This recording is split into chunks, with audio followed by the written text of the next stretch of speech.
So hello everyone, welcome back to my another new video. So আজকের এই ভিডিওতে 5টি ভাষা শেখার টিপস বা কৌশল আপনাদের সামনে শেয়ার করব, যেটা নতুনদের ভাষা শেখার ক্ষেত্রে খুব উপকারী হবে। So let's get started. তো সর্বপ্রথম যেটা আলোচনা না করলেই নয়, সেটা হচ্ছে আমরা বাঙালি জাতি, বাংলাদেশের মানুষ। আমাদের চারপাশ ঘিরে শুধু বাংলা আর বাংলা। তো এই বাংলাটাকে ইংলিশে কনভার্ট করতে হলে বা ইংলিশটাকে শিখতে হলে আমাদের ইংলিশে সব কিছু কনভার্ট করে নিতে হবে। সেটা আমাদের কথাবার্তা এবং সামাজিক চালচলন সব কিছু ইংলিশের ভিতরেই রাখতে হবে। তো সবচেয়ে মেন জিনিস সেটা হচ্ছে মাইন্ডসেট। 5টি টিপস শেয়ার করব, তার মধ্যে যেটা প্রথম সেটা হচ্ছে মাইন্ডসেট। আপনি ইংরেজি ল্যাঙ্গুয়েজ শিখবেন, কিন্তু আপনার মনটাকে স্থির করতে পারছেন না আপনি ইংলিশটা শিখবেন নাকি অন্য ভাষা শিখবেন নাকি অন্য কোনো কাজ করবেন। তো সেক্ষেত্রে আপনি প্রথম যে কাজটি করবেন সেটি হচ্ছে প্রথমে আপনার মনটাকে স্থির করুন। আপনার মন মানসিকতাটাকে ইংলিশের ভিতরে কনভার্ট করে নিন যে হ্যাঁ, আমি ইংলিশ শিখব যে কোনো ওয়েতে, by hook or by crook I will learn English language. Then you will be able to speak in English very soon. So this is the main thing. And the second thing, দ্বিতীয় নাম্বারটি হচ্ছে আপনার ধৈর্য। দেখেন, ইংরেজি ভাষাটা একদম খুব কঠিন একটা ভাষা। যদি এটাকে খুব ধৈর্য সহকারে না নেন, আর ধৈর্য সহকারে শিখতে থাকলে অল্প অল্প করে শিখবেন এবং খুব সহজভাবে শিখবেন, তাহলে দেখবেন যে সময় যত লাগুক আপনি খুব সহজে সেটাকে শিখতে পারবেন। কিন্তু হ্যাঁ, খুব দীর্ঘ সময় লাগবে, আপনার মন ভেঙে যেতে পারে, আপনার মন মানসিকতা ইংলিশ শেখার ক্ষেত্র থেকে দূরে সরে যেতে পারে, আপনার ইংলিশ শেখার যে জার্নি সেটা থেকে আপনি ঝরে পড়তে পারেন। তো সেজন্যই বলবো যে দীর্ঘ সময়টাকে কাজে লাগাতে গেলে আপনাকে অবশ্যই ধৈর্যশীল হতে হবে। যদি ধৈর্য সহকারে এই ইংলিশটাকে নিতে পারেন, তাহলে আপনি 6 মাস, 7 মাস বা 1 বছরের ভিতরেই আপনি ইংরেজি শিখে যাবেন।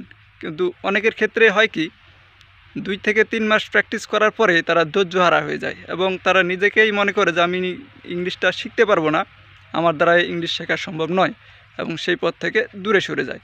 তো আমি আপনাদের বলবো যে ধৈর্য সহকারে লেগে থাকুন, একদিন অবশ্যই আপনি সফল হবেন এই ইংরেজি শেখার যাত্রাতে। নাম্বার 3 নাম্বার যেটা বলবো সেটা হচ্ছে অধ্যবসায়ী। আপনাকে অবশ্যই অধ্যবসায়ী হতে হবে। প্রতিদিন আপনাকে নিয়ম করে পড়তে হবে। আপনি 2 দিন পড়লেন, 5 দিন নয়, 5 দিন পড়লেন, 1 সপ্তাহ নয় বা 10 দিন নয়, এরকম করলে ভাই চলবে না। ইংরেজি হচ্ছে একটা ভাষা।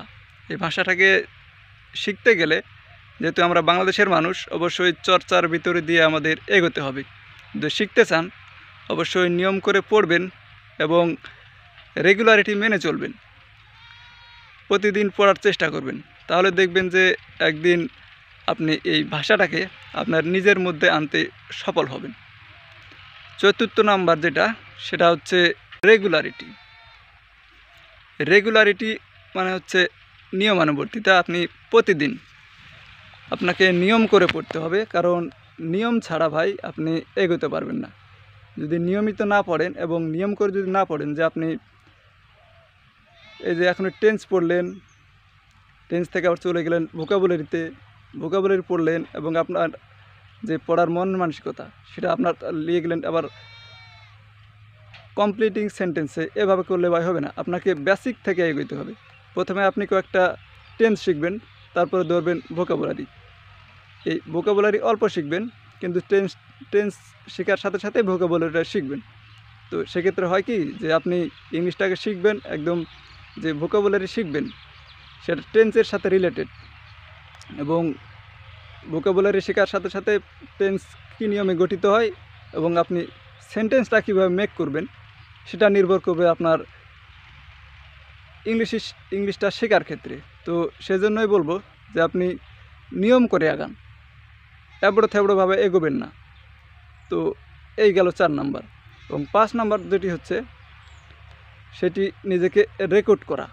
আপনি যখন ইংলিশে স্পিকিং করতেছেন, আমি জানি যে আপনার কোনো পার্টনার নেই বা আপনি সহজে কোনো পার্টনার খুঁজে পাবেন না।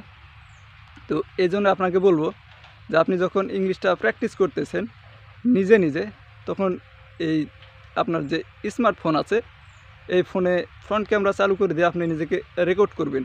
এবং রেকর্ড করলে হয় কি, যে আপনি যে ইংলিশটা ভুল বলতেছেন নাকি শুদ্ধ বলতেছেন, পরে নিজেকে যাচাই করতে পারবেন আপনি নিজের ভিডিওটাকে দেখার মাধ্যমে। তো এইভাবে আপনি নিজেকে রেকর্ড করে নিজের ভুল সংশোধন করতে পারেন। এবং এটা আরেকটা উপকারী দিক হচ্ছে যে আপনি ইংলিশের যে কথা বলার জড়তা বা ভয়, সেটা আপনার কেটে যাবে এই ইংলিশ এই ভিডিওগুলো রেকর্ড করার মাধ্যমে। তো আপনি যেহেতু বিগিনার, আপনাকে বলবো যে আপনি নিয়মিত নিজেকে রেকর্ড করুন এবং এভাবেই যে 5টি টিপস বলা হলো সেই নিয়মগুলো মেনে অনুশীলনটা করতে থাকুন নিয়মিত। দেখবেন যে 5 মাস, 6 মাস, 7 মাস, হাইস্ট লাগলে 1 বছর, এর ভিতরে আপনি ইংলিশে ফ্লুয়েন্ট হবেন, এটা 100%। সো এতক্ষণ ধরে আমার এই ভিডিওটি দেখার জন্য আপনাকে অশেষ ধন্যবাদ। এবং যদি আমার এই চ্যানেল নতুন হয়ে থাকেন, অবশ্যই চ্যানেলটিতে লাইক এবং সাবস্ক্রাইব করে সাথেই থাকবেন। Thank you.